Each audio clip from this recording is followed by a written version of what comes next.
ವಕ್ಫ್ ಪ್ರಾಪರ್ಟಿಯನ್ನ ಅವ್ರು ವಾಪಸ್ ಬಿಟ್ಕೊಡ್ಬೇಕು, ಅದಂತೂ ಹೌದು.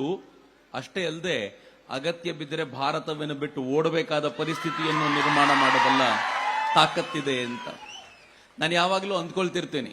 ಕರ್ನಾಟಕದ ನೆಲದಲ್ಲಿ ಬಸವನಗೌಡ ಪಾಟೀಲರಿಗೂ ಗೊತ್ತಿರಬೇಕು, ಹೀಗಾಗಿ ಅವರಷ್ಟು ಜೋರ್ದಾರಾಗಿ ಮಾತನಾಡ್ತಿರ್ತಾರೆ ಯಾವಾಗಲೂ. ಕರ್ನಾಟಕದ ನೆಲದಲ್ಲಿ ಅತ್ಯಂತ ಹೆಚ್ಚು ಸ್ಲೀಪರ್ ಸೆಲ್ಗಳಿರೋದು ಮುಸಲ್ಮಾನರದು ಬಿಜಾಪುರದಲ್ಲಿ. ಬಹಳ ಜಾಸ್ತಿ ಸ್ಲೀಪರ್ ಸೆಲ್ಗಳಿವೆ.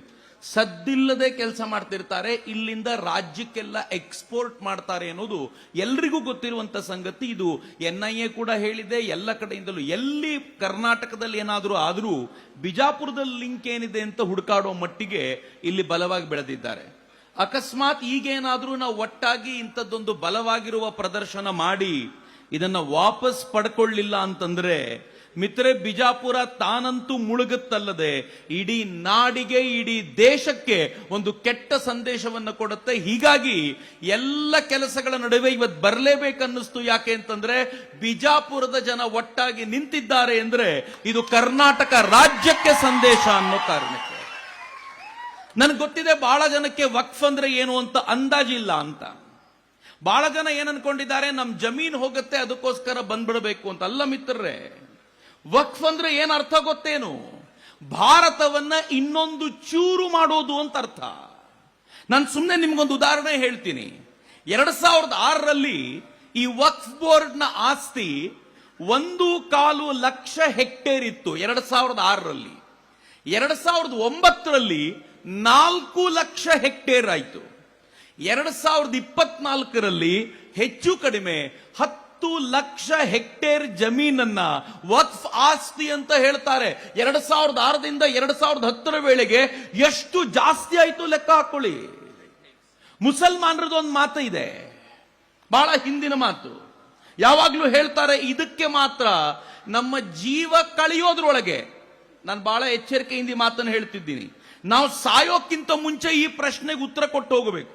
ಅವ್ರು ಹೇಳ್ತಾರೆ, ಮುಸಲ್ಮಾನರು ಯಾವಾಗ್ಲೂ ಹಸ್ಕೆ ಲಿಯಾ ಪಾಕಿಸ್ತಾನ್, ಲಡ್ಕೆ ಲೇಂಗೆ ಹಿಂದೂಸ್ತಾನ್.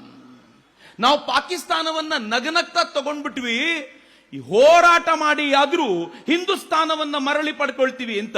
ನಂಗೆ ಗೊತ್ತಿಲ್ಲ ಎಷ್ಟು ಜನರಿಗೆ ಗೊತ್ತಿದೆಯೋ ಇಲ್ಲಿ. ಈ ದೇಶವನ್ನ ಡಿವೈಡ್ ಮಾಡಿದ್ದು 1947ರ ಆಗಸ್ಟ್ 14ರ ಮಧ್ಯರಾತ್ರಿ. ಈ ದೇಶವನ್ನ 2 ಭಾಗ ಮಾಡಿಕೊಡ್ಲಾಯ್ತು, ಒಂದು ಪಾಕಿಸ್ತಾನ, ಒಂದು ಹಿಂದೂಸ್ತಾನ. ಹಿಂದೂಸ್ತಾನದಿಂದ ಮುಸಲ್ಮಾನರು ನಮಗೆ ಪ್ರತ್ಯೇಕ ರಾಷ್ಟ್ರ ಬೇಕು ಅಂತ ಕೇಳಿದ್ರು. ಅನೇಕರು ಇಲ್ಲೇ ಉಳ್ಕೊಳ್ಳಿಕ್ಕೆ ಕಾರಣ ಮಹಾತ್ಮ ಗಾಂಧೀಜಿ, ಜವಾಹರ್ಲಾಲ್ ನೆಹರು ತರದ ಅವತ್ತಿನ ಕಾಂಗ್ರೆಸ್ ನಾಯಕರು ಕೇಳ್ಕೊಂಡ್ರು, ಎಲ್ಲರೂ ಹೋಗಬೇಕು ಅಂತಿಲ್ಲ, ಯಾರ್ಯಾರಿಗೆ ಈ ನಾಡಿನ ಮೇಲೆ ಪ್ರೀತಿ ಇದೆಯೋ ಉಳ್ಕೊಳ್ಳಿ ಅಂತ. ನಾಡಿನ ಮೇಲೆ ಪ್ರೀತಿ ಇದೆ ಉಳ್ಕೊಳ್ಳಿ ಅಂತಂದ್ರೆ ಅರ್ಥ ಏನ್ ಗೊತ್ತೇನು? ನಿಮಗೆ ಇಸ್ಲಾಂ ಮೊದಲಲ್ಲ, ನಿಮಗೆ ಭಾರತ ಮೊದಲು ಎನ್ನುವ ದೃಷ್ಟಿಯಿಂದ ಉಳ್ಕೊಳ್ಳೋದಿದ್ರೆ ಉಳ್ಕೊಳ್ಳಿ, ಇಲ್ಲ ಅಂದ್ರೆ ನೀವು ನಿಮ್ ದೇಶಕ್ಕೆ ವಾಪಸ್ ಹೋಗಿ ಅಂತ ಅವತ್ತು ಸ್ಪಷ್ಟವಾಗಿ ಹೇಳಲಾಗಿತ್ತು. ಆದ್ರೆ ಅನೇಕ ಮುಸಲ್ಮಾನರು ಇಲ್ಲೇ ಉಳ್ಕೊಂಡ್ರು. ನನಗೂ ಬಹಳ ಕಾಲದವರೆಗೂ ನಂಬಿಕೆ ಇತ್ತು, ಈ ಮುಸಲ್ಮಾನರು ಉಳ್ಕೊಂಡಿರೋದು ಈ ದೇಶದ ಮೇಲೆ ಪ್ರೀತಿಯಿಂದ ಅಂತ ಅಲ್ಲ. ಮುಂದೆ 9% ನಾವೇನೀಗ ಉಳ್ಕೊಂಡಿದ್ದೀವಿ, ಇವ್ರು ಯಾವತ್ತೋ ಒಂದು ದಿನ 20% ನಾವು ಆಗಬೇಕು. ಈ ದೇಶದ ಕಾಲು ಭಾಗದ ಜನ ಆದ ನಂತರ ಇನ್ನೊಂದು ಪಾಕಿಸ್ತಾನ ಕೇಳಬೇಕು ಅಂತ ಅವತ್ತು ಉಳ್ಕೊಂಡಿರೋದು. ಅವರಿಗೆ ಸರಿಯಾಗಿ ಕಾಂಗ್ರೆಸ್ ಅವತ್ತಿನಿಂದ ಇವತ್ತಿನವರೆಗೂ ಅವ್ರಿಗೆ ಸಪೋರ್ಟ್ ಮಾಡ್ಕೊಂಡು ಬಂತಲ್ಲ, ಅದಕ್ಕೆ ಆಧಾರವಾಗಿರೋದು ವಕ್ಫ್ ಬೋರ್ಡ್.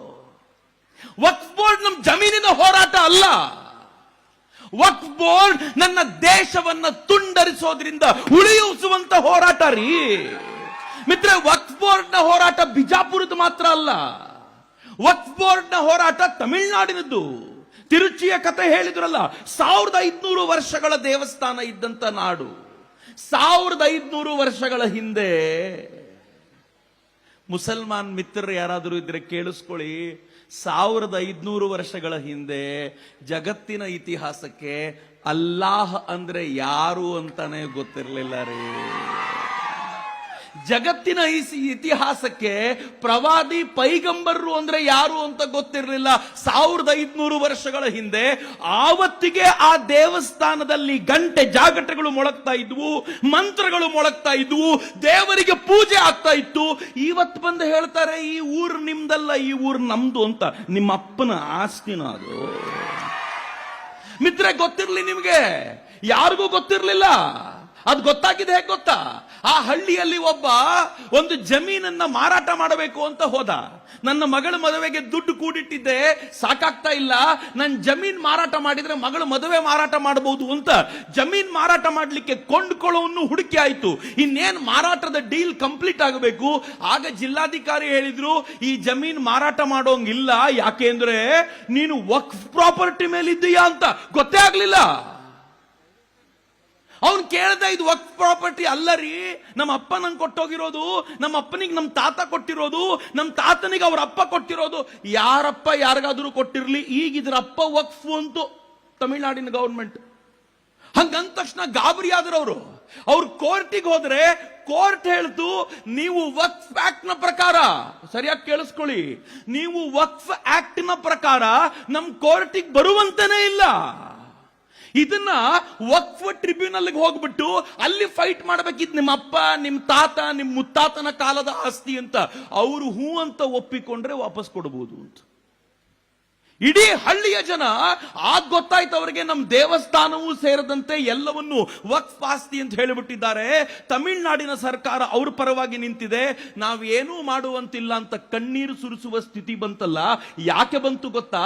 ಹಿಂದೂ ತಮಿಳುನಾಡಿನಲ್ಲಿ ಮಲಗಿದ್ದ ಅನ್ನೋ ಕಾರಣಕ್ಕೂ ಬಂತು. ಆದರೆ ಬಿಜಾಪುರದ ಹಿಂದೂ ಮಲಗಿಲ್ಲ, ಅವನು ಎದ್ದಿದ್ದಾನೆ. ಹಿಂಗಾಗಿ ಅದು ಯಾರಪ್ಪ ಇಲ್ಲಿ ಬರ್ತಾರೋ ನೋಡೇ ಬಿಡೋಣ, ನಮ್ಮ ಜಮೀನಿನ 1 ಇಂಚು ಕಿತ್ಕೊಳ್ಳಿಕ್ ಬಿಡಲ್ಲ. ಅಷ್ಟೇ ಅಲ್ಲ ಮಿತ್ರರೇ, ಯಾವ್ಯಾವ ನಮ್ಮ ಜಮೀನನ್ನ ಕಿತ್ಕೊಂಡಿದ್ದಾರೋ ಅಷ್ಟನ್ನು ವಾಪಸ್ ತೆಗೆದುಕೊಳ್ಳುವವರೆಗೆ ನಮ್ಮ ಹೋರಾಟ ನಿಲ್ಲೋದಿಲ್ಲ ಅನ್ನೋದನ್ನ ನಾವು ಗಮನ ಇಟ್ಟು ಹೇಳಬೇಕಾಗಿದೆ ಅಂತ. ಮೆಮೊರಾಂಡಮ್ ಕೊಡಬೇಕಾದಾಗ ನಮ್ಮ ಜಮೀನಿನ ಕುರಿತಂತೆ ಮಾತ್ರ ಮಾತನಾಡ್ತಿದ್ದೀವಿ. ಆದರೆ ಇದು ಬಿಜಾಪುರದ ಜಮೀನಿಗೆ ಮಾತ್ರ ಹೋರಾಟ ಅಲ್ಲ, ಹಿಂದೂಸ್ತಾನಕ್ಕಾಗಿ ಹೋರಾಟ ಅನ್ನೋದನ್ನ ಬಿಜಾಪುರದ ನೆಲದಿಂದ ಆರಂಭಿಸೋಣ. ಈ ದೇಶಕ್ಕೊಂದು ಸಂದೇಶ ಕಳಿಸೋಣ.